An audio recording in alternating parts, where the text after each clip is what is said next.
Oke guys, welcome back to Daily Charting with Toshi, di mana kita akan daily chart your favorite cryptocurrencies. Oke, dalam 24 jam terakhir, cryptocurrency market terkoreksi sebesar 1,47%. Dengan total market cap mencapai di 1,07 triliun US dollars. Dan untuk Bitcoin kita bisa lihat ada koreksi sebesar 1,63% dalam 24 jam terakhir dan sekarang ada di angka 23.492 USD. Sementara untuk Ethereum dia terkoreksi sebesar 2,12% di angka 1.637 ya. Kenapa bisa terjadi seperti ini? Nah, tentunya ini berhubungan sekali dengan data kemarin ya. Data yang seperti apa kita bahas di belakang. Untuk sekarang kita overview dulu ya. Untuk BNB dia terkoreksi sebesar 1,43% dalam 24 jam terakhir di angka 319. XRP terkoreksi sebesar 1,14% di angka 40 sen. Cardano terkoreksi sebesar 2,57% di angka 39 sen. Dogecoin terkoreksi sebesar 3,44% di angka 9 senan. Dan Polygon Matic terkoreksi sebesar 3,85% di angka 1,18 sen. Jadi ya kita bisa lihat semuanya rata ya, cenderung terkoreksi. Paling ada beberapa exception seperti Polkadot, tapi itu pun tipis ya. Nah, jadi overall seperti itu. Dan kalau kita lihat penyebabnya apa, ini dia penyebabnya ya. Data kemarin kita sudah bahas bahwa akan ada satu yang penting, yaitu adalah initial jobless claim ya. Initial jobless claim ada di sini ya. Ternyata tidak sesuai dengan harapan kita ya. Harapan kita kan dia lebih tinggi daripada forecast karena lagi-lagi ya, dual mandatory the Feds. Yang pertama adalah memastikan inflasi tidak terlalu tinggi alias tidak menembus 2%, which is sekarang masih jauh di atas ya. Dan yang kedua adalah memastikan supaya tidak terjadi banyak pengangguran di Amerika Serikat. Dan tentunya initial jobless claim ini sangat berpengaruh ya, atau bisa dibilang ya sangat ada hubungannya dengan unemployment rate di Amerika Serikat. Nah, untuk sekarang anehnya masih di bawah dari forecast. Ya, cukup aneh karena ya buat lo yang ngikutin berita di US terus-terusan ada pemecatan ya, mulai dari Google, Meta, dan bahkan perusahaan-perusahaan yang non-tech company pun banyak yang melakukan pemecatan. Ya, jadi lagi-lagi antara dua, antara nge-lag ya, masih belum keluar datanya atau manipulasi. Tapi ya gue sih positif-positif aja ya. Lebih mungkinnya ke ya jangan-jangan memang nge-lag aja. Nanti at some point akan mulai kerasa ya. Sama mungkin sama data inflasi. Sekarang mungkin data inflasi masih nge-lag, jangan-jangan harusnya sudah lebih rendah ya. Oke, itu untuk yang kemarin dan itu tentunya membuat indeks dolar kembali kuat sampai ke 101 ya. Nah, selanjutnya untuk hari ini ada banyak juga data penting ya. Ada 3 seingat gua. Yang pertama adalah non-farm payroll ya. Harapan kita itu adalah untuk non-farm payroll ini dia lebih dia lebih tinggi daripada forecast. Ini cara kerjanya sama seperti si ini apa namanya yang kemarin ya. Jadi harapan kita dia lebih tinggi daripada 185.000. Nah, selanjutnya untuk sorry. Untuk yang si non-farm ini lebih rendah, sorry ya, karena a higher than expected reading should be taken as positive or bullish. Jadi harapan kita adalah dia lebih rendah daripada forecast, jadi di bawah dari 185.000. Yang kedua ada unemployment rate. Nah, yang ini harapan kita sama kayak kemarin, lebih tinggi daripada forecast. Karena kenapa? Karena lagi-lagi apabila pengangguran di Amerika Serikat meningkat, ya jangan terlalu ekstrim ya. Meningkat ya 3,7, mungkinnya lebih tinggi daripada forecast ya. Nah, itu bisa membuat the Fed lebih hati-hati ya untuk meningkatkan interest rate, jangan terlalu tinggi begitu ya. Jadi itu untuk yang unemployment rate. Nah, selanjutnya ada yang terakhir adalah ISM non-manufacturing. Nah, kalau di sini harapan kita itu dia lebih rendah daripada forecast karena a higher than expected reading should be taken as positive or bullish for the USD ya. Jadi harapan kita dia lebih rendah daripada 50,4 ya. Jadi kurang lebih seperti itu dan ini semua data akan kurang lebih keluar jam setengah 9 dan yang paling malam nanti jam 10. Jadi buat lo yang buka posisi futures, kalau mau ekstra konservatif bisa tutup dulu sebelum jam-jam itu ya. Oke, sekarang kita geser ke analisa. Nah, untuk analisa ini sebenarnya kita sudah pernah sedikit bahas dulu. Ini mengenai siklus Bitcoin ya. Ini ngomongin apa sih? Ini biasanya ngomongin halving ya, berhubungan dengan halving dan cyclical nature of Bitcoin ya. Dimana rata-rata ya sebenarnya nggak pas banget 2,5 tahun. Tapi biasanya bull run itu 2 sampai 3 tahun. Bear market itu biasa 1 tahunan. Biasa dia lebih, ya kayak kesannya gini lah. 2/3 itu bull market, 1/3 itu bear market. Nah, tapi lagi-lagi ya, ini nggak pasti, kalau menurut gue pribadi ya, nggak pasti akan seperti ini ya. Masih saja ada kemungkinan terjadi lower low, begitu ya. Nah, tapi kalau kita lihat dari statistik sebelum-sebelumnya, cenderung seperti itu. Bear market sekitar 1 tahunan. Nah, sekarang pertanyaannya, apakah ini benar-benar akan lanjut bull run atau tidak? Kalau menurut gua, mau nggak mau, suka nggak suka, kita masih ada satu PR besar ya. Kalau secara TA ya kita tahu lah EMA 200. Secara fundamental ya kita tahu yaitu adalah the Feds. Kita harus melihat the Feds pivot. Karena kalau dia belum pivot, sepanjang masa ya dari siklus-siklus sebelumnya, ini mereka itu selalu meningkat saat saat the Feds itu pivot ke dovish ya. Jadi mereka dalam posisi QE. Nah, ini pertama kalinya kalau sampai dia meningkat tanpa QE, yaitu literally the first time in its history begitu. Jadi ya kalau gua pribadi sih lebih aman dan lebih nyaman kalau the Feds benar-benar pivot ya. Kalau secara TA-nya kita tahu yang menjadi PR luar biasa besar adalah MA 200 dan 50 yang ini kalau secara mathematically ini pasti akan terjadi dead cross. Karena kalau kita lihat sebelumnya ya di siklus 2000 berapa ya? 2015 ingat gua ya. Itu dia paling nyaris terjadi dead cross. Nah, kalau kita lihat di sini dia tembus MA 200 aja enggak ya. Cuma sideways di sini aja nyaris dead cross. Nah, di sini Bitcoin sudah berapa bulan ya stuck di bawah dari MA 200. Jadi death cross kemungkinan besar 95% lah terjadi begitu. 99 bahkan jujurnya kalau ngomong secara matematikanya ya. Nah, tinggal pertanyaannya apa yang akan terjadi? Karena ini belum pernah terjadi sebelumnya. MA 50 dan 200 cross di weekly ya. Nah, menurut gua ya ini lebih ke teori gua. Ya nggak pasti, tapi menurut gua akan terjadi koreksi yang lumayan ya. Koreksi yang lumayannya sampai mana? Kemungkinan besar akan ke bull support band ya. Nah, bull support band ini kalau kita lihat ya, dia itu adalah satu range sebenarnya ya. Sebentar, sedikit nge-lag dia. Oke, bull support band ya. Nah, kalau kita di sini bull support band itu adalah range dari 20.405 sampai ke 18.953 for now ya, for now. Lagi-lagi ini adalah moving average, maka dia akan bergerak. Nah, menurut gua dia akan kalau sampai ke reject di sini akan retest ke daerah sini ya. Nah, semoga saja dia bisa bertahan di sini, akumulasi dan naik lagi membuat higher high sehingga terjadi pola mirip-mirip seperti di sinilah awal-awal dari bull run. Nah, kita coba cek ya, ini sedikit ajak ribut ya. Oke. Nah, seperti di sini ya. Naik ke atas, retest beberapa minggu di sini dan mulai naik ke atas lagi. Itu harapan gua ya. Jadi kurang lebih seperti itu ya untuk Bitcoin dan selanjutnya kita akan geser ke indeks dolar. Nah, untuk indeks dolar kita bisa lihat di sini bahwa dia sayangnya dapat momentum kemarin ya, momentum yang terjadi karena hasil initial jobless claim yang nggak terlalu bagus ya. Akhirnya rally ke atas, tapi untungnya nggak tembus 102,05 ya. Nah, harapan gua sih simple ya, semoga saja dia reject lagi di sini dan ya minimal retest lagi ke 101 ya.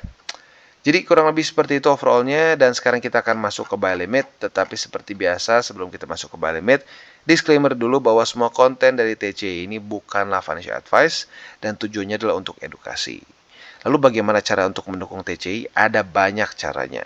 Lo bisa like our video, bisa share our video, atau bisa juga menggunakan link referral kita di bawah. Dan sebelum kita lanjut, kita akan dengar dulu pesan-pesan dari sponsor kita pada hari ini. Oke, today's video is brought to you by Bybit, di mana kita bisa trade berbagai macam cryptocurrency aset dengan cara yang berbeda-beda. Buat kalian yang ingin akumulasi secara spot, tentunya kita bisa lakukan di sini. Derivatif juga bisa, ada juga pasar NFT, dan tentunya setelah kalian akumulasi, jangan lupa juga kalian bisa menikmati earn atau menikmati bunga lah kesannya ya di Bybit Earn. Bisa APY-nya tertinggi bisa mencapai 18%. Nah, tentu juga buat kalian yang ingin membeli kripto dengan lebih mudah ya, dengan cara yang lebih simpel, bisa juga langsung menggunakan kartu kredit atau debit card juga di sini. Dan juga buat kalian yang mungkin sudah lebih crypto savvy nih ya, bisa menggunakan options juga ya. Jadi kurang lebih seperti itu, dan buat lo yang belum punya akun di Bybit, silahkan bisa cek link reflektor di bawah dan mulai trade di Bybit. Oke, dan sekarang kita masuk ke Bitcoin, dan untuk Bitcoin kita bisa lihat sayangnya kemarin tidak terjadi retest pertama di struktur $24, bukan $24, 24.495 ya. Maka pada hari ini kita tidak bisa pending order posisi short ya. Jadi kita harus masih bersabar dan menunggu antara ke retest atas atau retest bawah ya. Lagi-lagi kalau secara RSI lebih cenderung ke bawah ya. Jadi kalau untuk posisi long, kalau terjadi retest 1, retest 2 antara di 22.629 atau di MA20, boleh pilih ya. Kita bisa pertimbangkan untuk buka posisi long.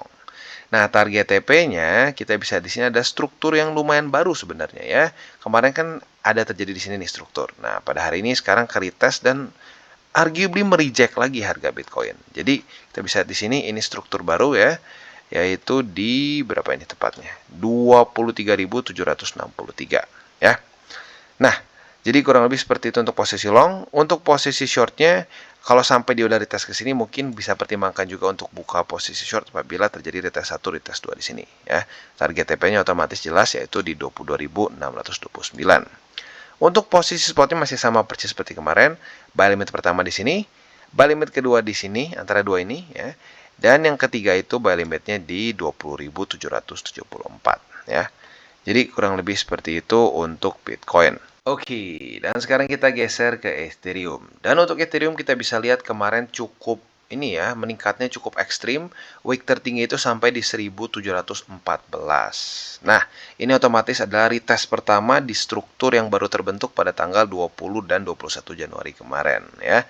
Nah, maka andaikan pada hari ini terjadi retest kedua, kita bisa pertimbangkan untuk buka posisi short. Tinggal buka pending order aja atau limit ya. Buka limit di sini, kalau kena lagi otomatis dia langsung buka posisi short ya. Nah, target TP dari posisi short kita ini adalah di 1623. Nah, untuk posisi longnya otomatis tinggal kita balik saja logikanya. Apabila terjadi retest 1, retest 2 di sini sebagai support, kita bisa pertimbangkan untuk buka posisi long dengan target TP-nya di 1660. Jadi secara future seperti itu. Untuk secara spot nggak ada perubahan yang signifikan sih ya dari kemarin. Jadi buy limit pertama masih di sini 1623. Buy limit kedua di MA20 yang sekarang di 1598. Dan buy limit ketiga di 1567. Oke, dan sekarang kita geser ke Cardano. Untuk Cardano kita bisa lihat kemarin retest pertama di MA200. Ya sebenarnya nyaris juga retest ke resisten, tapi sayangnya nggak kena ya. Jadi untuk sekarang setup yang paling dekat yang kita bisa pertimbangkan adalah posisi long apabila pada hari ini terjadi lagi retest kedua ya. Nah, target TP-nya di mana? Target TP-nya sebenarnya antara di upper band atau di struktur 41 sen. Lo bisa pilih ya. Nah, posisi long ini gimana? Jujurnya not bad untuk Cardano. Karena kenapa? Posisinya sudah RSI-nya itu sudah di bawah 70. Berarti sudah tidak overbought ya. Nah, jadi itu untuk posisi long. Untuk posisi shorting kita bisa pertimbangkan apabila Cardano hari ini gagal mempertahankan MA200. Kalau dia gagal mempertahankan MA200, dia jebol ke bawah. Nah, kita bisa pertimbangkan retest 1, retest 2 ke 200 sebagai setup posisi short. Nah, setup posisi short ini ada dua target TP. Target TP yang konservatif di MA20, target TP yang lebih agresif di 36 sen di sini ya. Jadi itu untuk posisi futures. Dan untuk posisi spotnya MA200 buy limit pertama, buy limit keduanya di MA20, dan buy limit ketiga di 36 sen. Oke, dan untuk BNB, kita bisa lihat untuk BNB dia terjadi retest pertama di 330 ya, struktur resisten yang terbentuk dari tanggal berapa nih? Ya, Agustus 2022. Nah, jadi ini retest pertama. Apabila terjadi retest kedua pada hari ini, otomatis kita akan terbuka posisi short. Buat lo yang belum punya pending order atau limit short, boleh silahkan pasang ya. Nah, kurang lebih seperti itu ya untuk posisi shortnya. Target TP-nya ada dua, MA20 target TP yang lebih konservatif ya, nanti kemungkinan besar akan lebih naik ke atas dalam beberapa hari ke depan. Dan untuk target TP yang lebih agresif bisa pertimbangkan di 301,7. Untuk posisi longnya kita lihat apabila terjadi pantulan di 20 atau tidak. Retest 1, retest 2 di sini kita bisa buka posisi long dengan target TP di 330 ya. Jadi itu untuk posisi futures. Untuk posisi spotnya, buy limit pertama adalah di MA20, buy limit kedua di 301,7 dan buy limit ketiga itu di 296,8. Oke, dan selanjutnya kita geser ke Phantom. Untuk Phantom kita bisa lihat terbentuk satu setup posisi short yang bagus. Kenapa bagus? Karena kalau kita lihat secara daily, kemarin daily close-nya itu di atas dari upper band, itu menunjukkan overbought.